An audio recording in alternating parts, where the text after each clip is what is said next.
청취자 여러분 반갑습니다. 오늘 우리가 함께 깊이 파고들 자료는 건축가 크리스토퍼 알렉산더의 역작 질서의 본성 제2권입니다. 네, 그 중에서도 딱 한 챕터죠. 맞아요. 제5장 현대의 살아있는 과정의 사례들을 아주 집중적으로 살펴보려고 합니다. 이게 앞선 장들에서 현대사회가 만들어내는 것에 대해 꽤 비판적으로 얘기했었잖아요. 네, 조금 암울한 느낌도 있었죠. 그래서 이번 5장은 그런 분위기에 대한 일종의 해독제? 그래도 희망은 있다. 이런 메시지를 던져주는 부분이라고 할 수 있습니다. 맞아요. 알렉산더 본인도 서문에서 그러더라고요. 자기는 20세기와 21세기, 그러니까 우리 현대를 열정적으로 사랑한다고.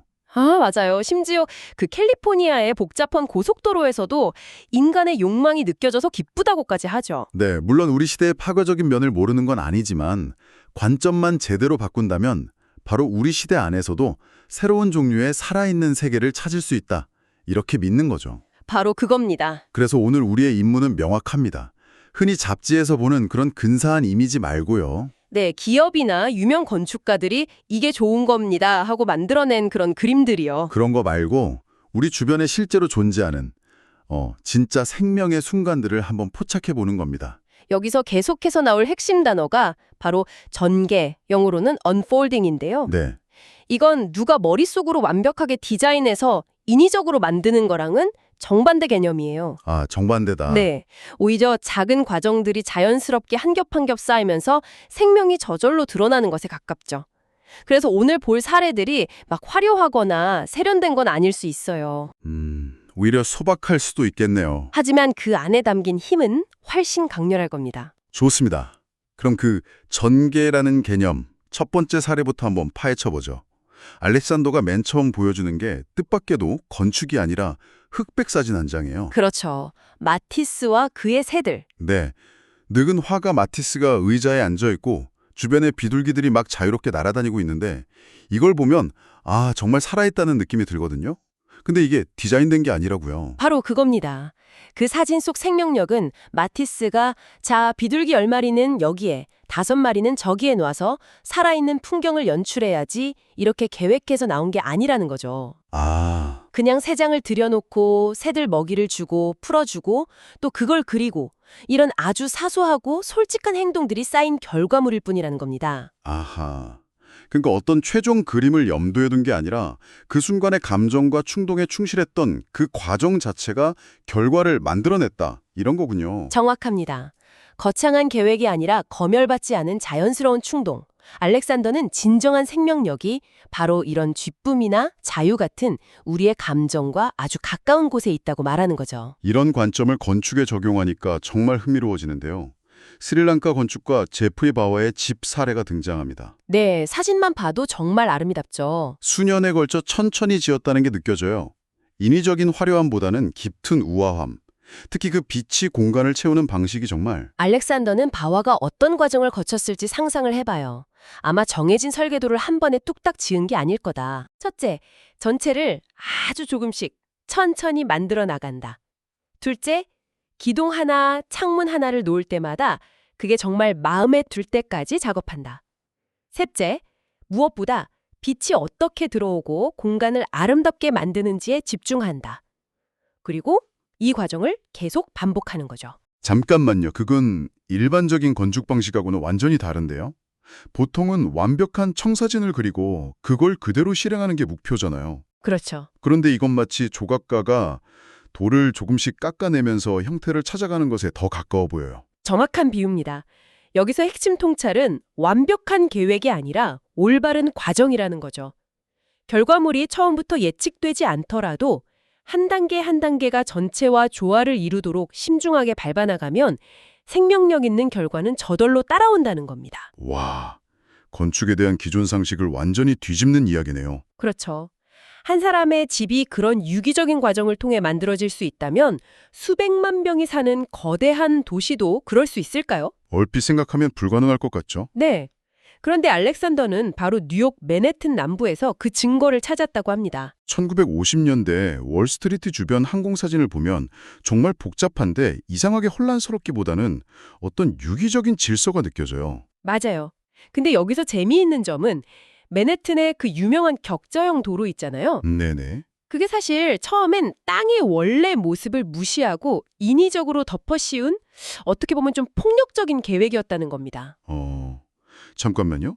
그게 살아있는 과정의 예시가 될 수 있나요? 오히려 가장 인공적인 계획의 산물 아닌가요? 방금 말한 제프리 바와의 집과는 정반대의 출발점 같은데요? 아주 좋은 지적입니다. 저도 그 부분이 흥미로웠어요. 알렉산더의 주장은 이렇습니다. 그 격자가 너무나 단순하고 균일했기 때문에 역설적으로 그 위에서 수많은 사람들의 개별적인 활동들이 자연스럽게 전개될 수 있는 판이 깔렸다는 겁니다. 판이 깔렸다. 좀 더 구체적으로 설명해 주실 수 있나요? 예를 들어 처음엔 별다른 규제가 없었으니 사람들이 자연스럽게 교차로처럼 중요한 지점에 더 높고 큰 건물을 짓기 시작했어요. 아, 이게 격자라는 단순한 패턴 속에 숨어있던 중심들을 저절로 강화하는 효과를 낳았죠. 또 새로운 건물이 들어설 때마다 주변에 이미 있는 건물들의 높이나 형태에 영향을 받을 수밖에 없잖아요. 그렇죠. 서로 영향을 주고받겠죠? 일종의 피드백 고리가 형성된 겁니다. 아하. 그러니까 중앙 통제탑에서 A 건물은 50층, B 건물은 30층으로 지어라 이렇게 명령한 게 아니라 네, 전혀 아니죠. 각자의 필요에 따라 지은 건물들이 서로 영향을 주고받으면서 지금의 스카이라인이라는 전체적인 패턴을 만들어냈다는 거군요. 맞습니다. 그래서 맨해튼의 스카이라인은 지극히 인공적이면서도 동시에 마치 산맥처럼 유기적인 형태를 띠게 된 거죠. 1950년대 사진 속 월스트리트 증권거래소를 중심으로 고층 빌딩들이 막 군짐을 이루고 그 주변을 부두들이 감싸는 모습? 누가 계획한 게 아니라 바로 그런 전개의 결과물이라는 겁니다. 도시뿐만 아니라 거대한 공학 기술에서도 비슷한 사례를 찾을 수 있다고 하죠. 눈 덮인 미네소타의 철로 사진을 보면 복잡하게 얽힌 철길에서도 왠지 모를 생명력이 느껴져요. 철로는 맨해튼 격자보다 훨씬 더 순수한 제약에서 출발합니다. 언덕의 지형을 거스를 수 없고 기차가 오르내릴 수 있는 경사도에는 한계가 있다는 아주 현실적인 제약이죠. 그렇죠. 기능적인 요구가 우선이겠네요. 네, 이런 기능적인 요구를 한 단계씩 따라가다 보니까 불필요한 디자인이나 의도가 끼어들 틈이 없는 거예요. 아주 직접적이고 진실된 형태가 만들어진 거죠. 가장 상징적인 사례는 역시 금문교가 아닐까 싶습니다. 아, 골든게이트 브릿지. 네, 안개 낀 해협과 언덕, 그리고 그 사이를 잇는 붉은 다리의 모습은 정말 압도적이죠. 여기서 대부분이 모르는 사실이 하나 있습니다. 뭔데요? 골든게이트는 원래 다리 이름이 아니라 다리가 놓이기 전부터 그 해협을 부르던 이름이었다는 거예요. 정말요? 네, 석양이 질 때 그곳이 황금빛으로 물드는 모습 때문에 붙은 이름이죠. 와, 그건 정말 몰랐네요.